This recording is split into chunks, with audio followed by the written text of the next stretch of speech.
Hey guys, welcome back to another video. कैसे हैं आप सब? उम्मीद करता हूँ सब मजे में होंगे। जैसा कि आप सब जानते हैं that most expected question series के कंसेप्ट लेकर हम लोग हाजिर हैं and let's start the today's video. आज का वीडियो जो होने वाला है वो न्यूक्लियर फिजिक्स चैप्टर पे होने वाला है। न्यूक्लियर फिजिक्स चैप्टर पे आपको सबसे इंपॉर्टेंट द मोस्ट डिमांडिंग जो कंसेप्ट है, जो पूछा जाता है, जो बार बार उस पर सवाल बनाए जाते हैं, that is nothing but the radio activity. जी हाँ, radio activity is one of the most demanding topic ever. जी हाँ, चलिए सो रेडियो एक्टिविटी के बारे में क्विकली जानते हैं और इस पर कुछ सवाल भी करते हैं। तो चलिए बिना किसी देरी की कहानी शुरू करते हैं। Let's talk about radio activity. So if we talk about radio activity, so radio activity में there are two types of problem. पहला alpha decay, beta decay, gamma decay, इस टाइप के प्रॉब्लम्स होते हैं जो कि काफी थोड़े बहुत आसान होते हैं, और दूसरा law of radio activity decay पे होते हैं जो थोड़े से चैलेंजिंग फील होते हैं। तो सबसे पहले मैं आपको लॉ ऑफ रेडियो एक्टिविटी के बारे में कुछ पॉइंटर्स बताता हूं जो आपको ध्यान रखना है। That is law of radio active decay, very important to understand. आपको वहां पे सारे फॉर्मूलेस दिखाई दे रहे होंगे। मैं आपको बताऊंगा कि क्वेश्चन में क्या दिया है तो क्या समझना है। तो सारे फॉर्मूले जो आपको वहां पे नोट कर रहे हैं, सारे फॉर्मूले आपके लिए रियली इंपॉर्टेंट है, ये प्रिपेयर होने चाहिए। लेकिन इसके साथ साथ जो मेथड, जो स्टेप, जो पॉइंटर मैं बता रहा हूं वो पॉइंटर आपको ध्यान होना चाहिए। जैसे फॉर एग्जांपल अगर किसी क्वेश्चन में फर्स्ट पॉइंटर, हमारा पहला फॉर्मूला होता है n is equals to n naught e raise to power minus lambda t, where आप सब जानते हैं n is the number of nuclei present at that time. जो नंबर ऑफ न्यूक्लियाई उस समय प्रेजेंट है वो n से रिप्रेजेंट किया जाता है, राइट। यहां पर लैम्डा का मतलब होता है डिके कांस्टेंट, डिके कांस्टेंट। अब मैं आपसे कुछ बातें करना चाहूंगा। इंपॉर्टेंट बात to remember, what is an important factor to remember, ध्यान दीजिएगा। फॉर्मूले आपके सामने ऑलरेडी डिस्प्ले हो रहे हैं, तो फॉर्मूलों को लेकर तो मैं बात नहीं करने वाला हूं, लेकिन हाँ कब क्या दिया है तो क्या यूज करना है इसके लिए मैं बात करना चाहूंगा। अगर क्वेश्चन में लैम्डा दिया हुआ है, मतलब डिके कांस्टेंट दिया हुआ है, मतलब सीधा सीधा उसका इंडिकेशन जरूर किसी ना किसी हाफ लाइफ के बारे में होगा या हाफ लाइफ पे होगा। अगर लैम्डा दिया है तो वो हाफ लाइफ के लिए है, मतलब वो आपसे हाफ लाइफ निकलवाने की कोशिश कर रहा है, क्योंकि उसके बिना चीजें सॉल्व होने वाली नहीं है। लैम्डा देने का पर्पस है हाफ लाइफ, या हाफ लाइफ देने का पर्पस है लैम्डा। क्वेश्चन में हाफ लाइफ दिया है तो शायद लैम्डा निकालने के लिए, और अगर लैम्डा दिया है तो हो सकता है हाफ लाइफ की जरूरत उस पर्टिकुलर प्रॉब्लम में है। तो एक चीज, जैसे ही आप डिके कांस्टेंट देखें आपके दिमाग में क्लिक होना चाहिए कि हाफ लाइफ के बारे में कोई तो भी सवाल तो नहीं है, हाफ लाइफ निकालना पड़ सकता है। और अगर क्वेश्चन में हाफ लाइफ दिखाई दे रहा है तो आपको इस बात का ध्यान रहना चाहिए कि हमें लैम्डा निकालना पड़ सकता है। That's really important. तो ये पहला पॉइंटर आप ध्यान रखेंगे, ठीक है। जैसा कि आप सब जानते हैं लैम्डा दिया है तो हाफ लाइफ निकाल सकते हैं, क्योंकि we already know that half life is 0.693 upon lambda. Formula आपको वहां भी दिखाई दे रहा है। तो पहला पॉइंटर आपके लिए वेरी इंपॉर्टेंट, क्या याद रखना है, लैम्डा दिया है तो हाफ लाइफ निकालना है या हाफ लाइफ निकालना पड़ता है, और अगर हाफ लाइफ दिया है तो इसका मतलब आपको लैम्डा निकालने के लिए हाफ लाइफ दिया हुआ है। पहली चीज ये फिक्स है। दूसरी इंपॉर्टेंट बातें ध्यान रखें। दूसरी इंपॉर्टेंट बात क्या है, आपको पता है नंबर ऑफ न्यूक्लियाई, अगर आपको मास इन ग्राम दिया हुआ है तो उससे आपको नंबर ऑफ न्यूक्लियाई निकालने को बोलेगा, नंबर ऑफ न्यूक्लियाई निकालने को बोला जाएगा। मास इन ग्राम दिया है तो नंबर ऑफ न्यूक्लियाई निकालने को बोला जाएगा, और अगर नंबर ऑफ न्यूक्लियाई दिया है तो हो सकता है मास निकालने को बोला जाए। अब सवाल है कौन सा फॉर्मूला नंबर ऑफ न्यूक्लियाई और मास को रिप्रेजेंट करता है, वहां तो आप देख सकते हैं। तो यहां भी मैं लिख देता हूं that number of nuclei is mass in gram upon molecular mass into Avogadro's number। इस फॉर्मूले की मदद से आप मास इन ग्राम दिया है तो m निकाल सकते हैं, और m दिया है तो मास इन ग्राम निकाल सकते हैं। This is really very very important, ठीक है। क्वेश्चन में अगर नंबर ऑफ न्यूक्लियाई दिया होता है, नहीं तो अगर डिके के बारे में बात की गई, इतने देर में इतने न्यूक्लियाई डिके हो गए, तो अगर डिके के बारे में बात किया गया तो इतने देर में इतने न्यूक्लियाई डिके हो चुके हैं, तो आपको समझ लीजिए कि डिके का मतलब होता है एक्टिविटी। डिके का मतलब होता है एक्टिविटी। तो मोस्ट ऑफ द क्वेश्चन में नंबर ऑफ न्यूक्लियाई ना देकर एक्टिविटी दिया होता है। And we very well know the relation, that activity का रिलेशन जो आप सब देख सकते हैं, एक्टिविटी इज लैम्बडा एन, जो आपको वहां पे डिस्प्ले हो रहा है। तो अगर मान लीजिए किसी सवाल में आपको एक्टिविटी निकालना है तो लैम्बडा की जरूरत पड़ेगी, और लैम्बडा कैसे निकलता है? हाफ लाइफ से। लैम्बडा के लिए हाफ लाइफ दिया होगा, दैट्स रियली इंपॉर्टेंट, और एन के लिए मास इन ग्राम दिया होता है, और पूछता है एक्टिविटी निकालिए। ये जितने भी फॉर्मूले आपको दिखाई दे रहे हैं, दीज फॉर्मूलेज आपको सारे मदद होने चाहिए। अच्छा, सेकेंडली हाफ लाइफ कैसे काम करता है, तो एक एग्जांपल के तौर पे समझिए। मान लीजिए कोई चीज 100, कोई सैंपल जो है वो 100 न्यूक्लियाई का है, हाफ लाइफ बाद क्या हो जाएगा? उसका आधा यानी 50। अगेन दूसरे हाफ लाइफ बाद क्या हो जाएगा? 50 का आधा यानी 25। उसके बाद 25 का आधा यानी 12.5। Getting my point? तो हाफ लाइफ मतलब जितना सैंपल अवेलेबल है उसका हाफ। बच्चे ऐसा कंफ्यूज मत होना कि पहले हाफ लाइफ में 100 का 50 हो गया और दूसरी हाफ लाइफ में 50 का 0 हो गया, ऐसा नहीं होता है। हाफ लाइफ इज जो सैंपल जो प्रेजेंट है उसका हाफ हो जाएगा। Getting my point? तो हाफ लाइफ इज अगर 100 है तो 100 का 50, अगर 50 है तो 50 का 25, उसका हाफ होता चला जाएगा। Am I clear? Is it clear? So ये कुछ पॉइंटर्स थे, और ये जो फॉर्मूले आपको डिस्प्ले हो रहे हैं, these things you should remember before solving the problem of nuclear physics. Am I clear? तो ये एक फैक्टर है which is very important. Law of decay में आपको ये दो पॉइंटर याद रखने हैं, ये फॉर्मूलेज याद रखने हैं, तो लॉ ऑफ डिके आपके लिए काफी आसान हो जाएगा। Getting my point? ओके। जो आती है दूसरी चीज, जो बहुत काम की चीज आपके लिए आती है, वो आती है decay. There are different types of artificial decays, जिसमें सबसे पहले आपको पता है कि अल्फा डिके होता है, देन उसके बाद आपको पता है कि बीटा डिके होता है। बीटा में दो टाइप के डिके होते हैं, that is beta plus and beta minus, and third one is gamma decay होता है, right? So alpha decay, beta decay and gamma decay, इनके बारे में थोड़ी बहुत बातें करते हैं। अब अल्फा डिके में क्या होता है? अल्फा डिके में मान लीजिए किसी न्यूक्लियस का, this is atomic number, this is mass number, तो वो चेंज होके क्या हो जाएगा? चेंज हो गया, atomic number decrease by 1 and mass number decrease by, तो atomic number decrease by 2, sorry, atomic number decrease by 2 and mass number decrease by 4, तो आप समझ लीजिए कि अल्फा डिके हुआ है। Getting my point?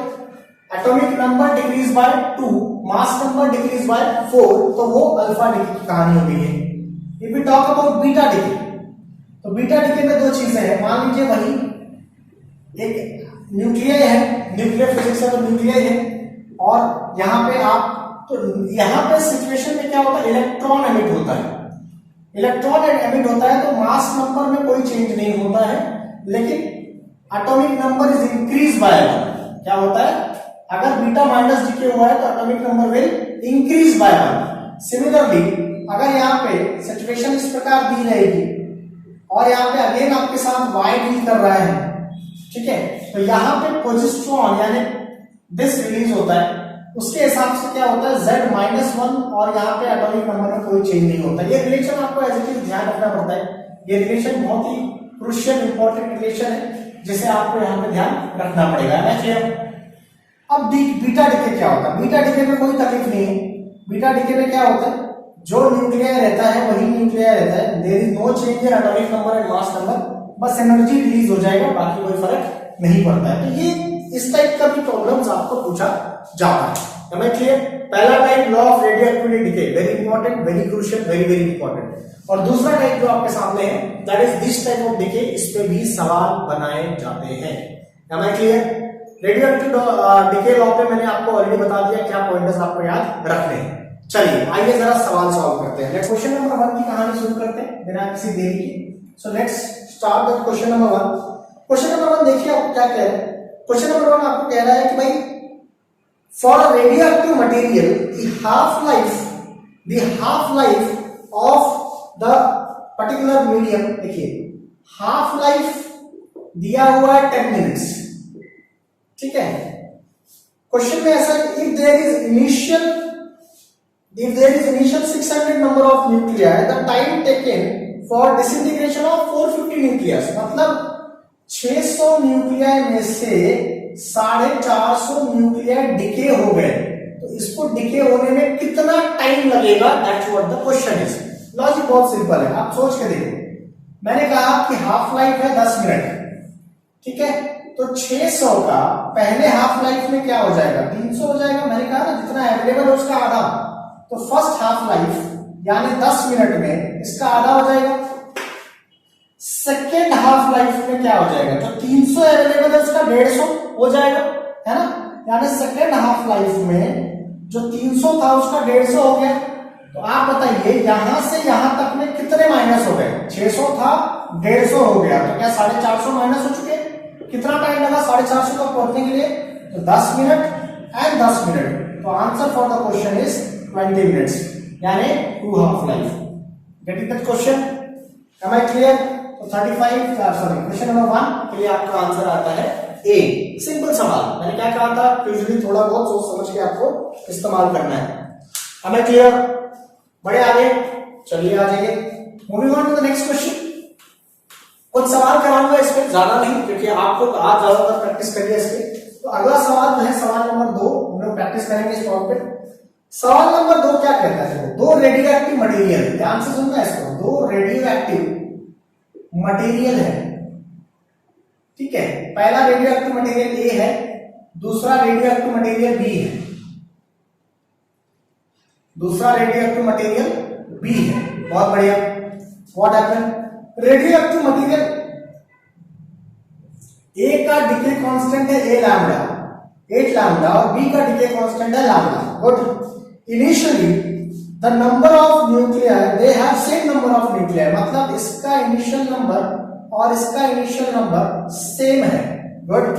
और आगे, आफ्टर व्हाट टाइम, कितने समय के बाद, टाइम निकालना है, after what time that number of nuclei of B to the number of nuclei of A, it will become 1 by E. Okay, so let's start. We have the relation beta n is equals to m naught e raised to power minus lambda t, बराबर है ना। तो अगर मैं n of B upon n of A करूं, that is n o of B upon n o of A हो जाए, e raised to power minus lambda of B upon e raised to power minus lambda a of t, right. तो ये तो cancel हो जाएगा because दोनों same है। तो आपके सामने इसकी वैल्यू तो दी हुई है 1 by e, that is equals to यहां पे e raised to power minus lambda t upon e raised to power 8 lambda t। अब यार ये तुम्हारे हवाले वतन साथियों, आपको इस क्वेश्चन को क्रैक करना है and you will get the answer. Let me check the answer of the question. So the answer for the question is, it's t is minus 1 by 7 lambda। Solve करके देखेंगे इसको। जी आप तो कर सकते हैं ना, इवैल्यूएट कर सकते हैं, लॉग लेके सॉल्व कर सकते हैं ना। So this is question number 2। Approach देखो कैसा क्या सॉल्व हो रहा है। This is really important for you to understand. ये सारे प्रीवियस ईयर में आए हुए सवाल है जो कि बहुत बहुत जरूरी, बहुत बहुत इंपॉर्टेंट क्वेश्चन में से एक है, ठीक है। So moving on to the next question of the time, ठीक है। चलिए अगले सवाल की ओर बढ़ते हैं, आ जाइए। Moving on to the next question. Next question देखिए जरा कैसे। क्वेश्चन नंबर 3 आपको यहाँ पे डिस्प्ले कर रहा है, आप देख सकते हैं क्वेश्चन नंबर 3। वो कह रहा है कि half life of a radio active substance is 30 minutes. क्या बोल रहा है, हाफ लाइफ किसी रेडियो एक्टिव सब्सटेंस की 30 मिनट्स है। The time taken between 40% decay and 85% decay में कितना टाइम लगेगा, ठीक है, of same radioactive substance. 40% decay and 85% decay में कितना टाइम लगेगा। अब इस सवाल का जवाब देखिए कैसे इसको क्रैक करना है। Let's solve. अब यहाँ पे आपको हाफ लाइफ का सवाल दिया हुआ है, इसमें करना क्या है। सो यार थोड़ा मान लेते हैं, let us suppose n naught is the number of nuclei at t equal to 0, ठीक। अब t इक्वल टू 0 पे नंबर ऑफ न्यूक्लियाई ये बनता है, हमें क्लियर। अब जरा देखो सिचुएशन क्या कह रहा है, यार सिचुएशन की डिमांड ऐसा है कि अगर 40% डिके हो गया, अगर 40% डिके हो गया तो कितना न्यूक्लियाई बचेगा, तो सीधा सीधा बात है 0.6, क्योंकि 60% बचेगा, 60% यानी 0.6 टाइम्स ऑफ n नॉट। ये आपका एक सिचुएशन हो गया, गेटिंग माय पॉइंट, ठीक है। एंड नाउ अगर 85% डिके हो गया तो कितना बचेगा, 0.15 n नॉट, ठीक है। अगर इन दोनों को इवैल्यूएट कर देते हैं, so we have the relation as ये 40% के डिके के बाद है और ये 85% डिके के बाद है। सो व्हाट विल हैपन बेटा, n2 by n1 को अगर हम सॉल्व करें, so we have the relation 0.15 upon 0.6। आप इसको सॉल्व करेंगे तो ये आ जाएगा 1/4। अब जरा सोच के देखो 1/4 n0 तो कट गया, 1/4 को क्या लिख सकते हो, 1/4 को आप लिख सकते हो 1/2 रेज़ टू पावर 2, और ये क्या होता है, this is equal to number of half life, number of half life, that means सीधा सीधा आपका जवाब है कि 2 हाफ लाइफ में ऐसा होगा।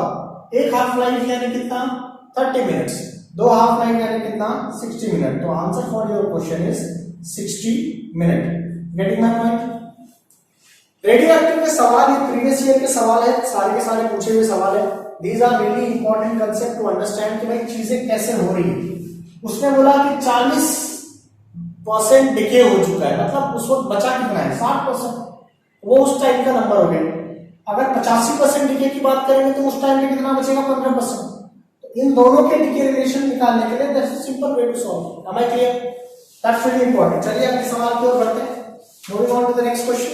चलिए सो नेक्स्ट क्वेश्चन, जैसा कि आप देख रहे हैं, आपको सवाल नंबर 4 की ओर लेके बढ़ रहा हूं मैं। मूविंग ऑन टू द सवाल नंबर 4, ठीक है। दीज आर द क्वेश्चंस, इस टाइप के क्वेश्चन बहुत इंपॉर्टेंट, बहुत ही क्वेश्चन पूछे गए हैं, बार बार पूछे जाते हैं, ठीक है। सो लेट्स अब एक क्वेश्चन ले लीजिए, क्वेश्चन नंबर 4। मैंने कहा alpha decay beta decay. Question ऐसा है, आपके सामने डिस्प्ले हो रहा है कि न्यूक्लियस, एक न्यूक्लियस है जिसका atomic number mass number is given, और वो आपसे कह रहा है कि उसने सबसे पहले एक अल्फा डिके किया, फिर बाद में बीटा डिके किया, बीटा नेगेटिव डिके किया, तो क्या बचा होगा। अब आप खुद सोचिए, रिजल्टेंट न्यूक्लियर क्या बचा होगा, खुद सोचिए। अल्फा डिके हुआ है तो सीधा सीधा है atomic number will decrease by 2 and mass number will decrease by 4। Yes no, atomic number will decrease by 2 and mass number will decrease by 4। अब उसके बाद जो फाइनल रिजल्ट बचेगा, फाइनल रिजल्ट जो होगा, दैट जो Z आपका फाइनली बचने वाला है इसके बाद, उसकी क्या स्टोरी होने वाली है, उसकी स्टोरी कैसी होने वाली है देखिए। अब बीटा माइनस डीके में मैंने आपको क्या बताया था, बीटा माइनस डीके में क्या होता है भाई कि atomic number will increase by 1, यानी -2 का प्लस -1 हो जाएगा, क्योंकि इंक्रीज बाय 1 होता है, और मास नंबर में कोई चेंज नहीं होता है, यानी सीधा सीधा आपका आंसर कुछ इस प्रकार आ जाएगा। लेट मी चेक, यहां पे आपको ये जो आंसर है अल्फा डिके, अच्छा sorry 2 beta decay, answer 2 beta decay होगा, यहाँ पे 2 बीटा डिके हुआ है, तो 2 बीटा डिके होगा तो ये भी कैंसिल हो जाएगा, तो अल्टीमेट आपका आंसर ये बन जाएगा। Getting my point. तो मैंने जैसे कहा था कि these are most important question. 2 type के क्वेश्चन बनाता है, वन रेडियो एक्टिव डिके पे बनाएगा और दूसरा इस फॉर्मेट पे बनाएगा, ठीक है। तो these are again important and easy question. ऐसे सवाल नीट में अगर पूछे जाए तो एक गुड लक ही है, क्योंकि आसान होते हैं क्रैक करने के लिए। हमें क्लियर? चलिए, ये बात समझ में आ रही सबको? Okay, so moving on to the next question. देखिए आइए जरा अगले सवाल की ओर बढ़ते हैं। Moving on to the next question. अब आपको यहाँ पे एक और इसी फॉर्मेट का सवाल दिया हुआ है, तो अगले से एक और सवाल कर लेते हैं इसी फॉर्मेट से। आइए इस फॉर्मेट से एक और क्वेश्चन कर लेते हैं। So question number 5, question number 5 क्या बोला आपको, देखिए उसने बोला है कि आपके पास एक न्यूक्लियस है जिसका यहाँ पे Z और यहाँ A है, उससे आपने एक नया न्यूक्लियस बनाया Z+1 और A वाला, फिर उससे आपने एक नया न्यूक्लियस बनाया जिसका Z-1 और A-4 होगा, फिर उसके बाद आपने एक नया न्यूक्लियस बनाया जिसका Z-1 है और a माइनस 4 है। अब सोच के देखो क्या हुआ होगा, वो पूछ रहा है कौन से पार्टिकल एमिट हुए, तो जरा सोच के देखिए हुआ क्या है। Atomic number is increase by 1 and mass number remain same. ऐसा किसके साथ होता है? बीटा नेगेटिव के साथ। किसके साथ होता है? बीटा नेगेटिव डिके के साथ। तो ये आंसर आ गया बीटा नेगेटिव, बीटा डिके, ठीक है। नाउ नेक्स्ट, अब mass number decrease by 4, atomic number decrease by 2, mass number decrease by 4, atomic number decrease by 2, जाहिर सी बात है अल्फा डिके हुआ, कॉमन सेंस है। अगला सवाल देखिए, there is no change in mass number, atomic number as well as mass number. ऐसा कब होता है? गामा डिके में। तो जवाब है आपका बीटा डिके पहले हुआ, फिर अल्फा डिके हुआ, फिर गामा डिके हुआ। This is the answer of the question. Getting my point? बात समझ में आ रही? तो ये these are all types of question, और ऐसे काफी आसान टाइप के क्वेश्चन आपसे बनाए जाते हैं, पूछे जाते हैं। These are really really important question जो आपको समझने होते हैं, क्रैक करने होते हैं। इसमें कोई ऐसा तुर्रम खान मेथड नहीं लगता है हमें, ठीक है। सो ये कहीं ना कहीं कुछ बातें हैं जिसमें आपको चीजों को समझना होता है, ठीक है। सो उम्मीद करता हूं कि इसके अलावा और भी क्वेश्चंस होते हैं, बहुत सारे टाइप के क्वेश्चंस होते हैं। पैटर्न जो हमने बताया उसको ध्यान रखिए, बहुत ज्यादा क्वेश्चन अगर हम डिस्कस करेंगे तो वीडियो बहुत लंबा हो जाएगा। बट एक फॉर्मेट बनाने की कोशिश की कि रेडियो एक्टिव आपको पढ़ना है, रेडियो एक्टिव इंपॉर्टेंट है। रेडियो एक्टिव के 2 सेक्शन पे ध्यान दीजिएगा, law of radio activity decay as well as this type of problem. हमने एक ओवरलुक दे दिया है, लेकिन आपको इसमें और अच्छी प्रैक्टिस करनी है। बहुत बहुत धन्यवाद, मिलते हैं अगले वीडियो में। तब तक के लिए चैनल को जरूर सब्सक्राइब करिएगा। इस चैनल पे इसी तरह के इंटरेस्टिंग और इंपॉर्टेंट वीडियोस आते रहेंगे। बहुत बहुत धन्यवाद, थैंक यू सो मच।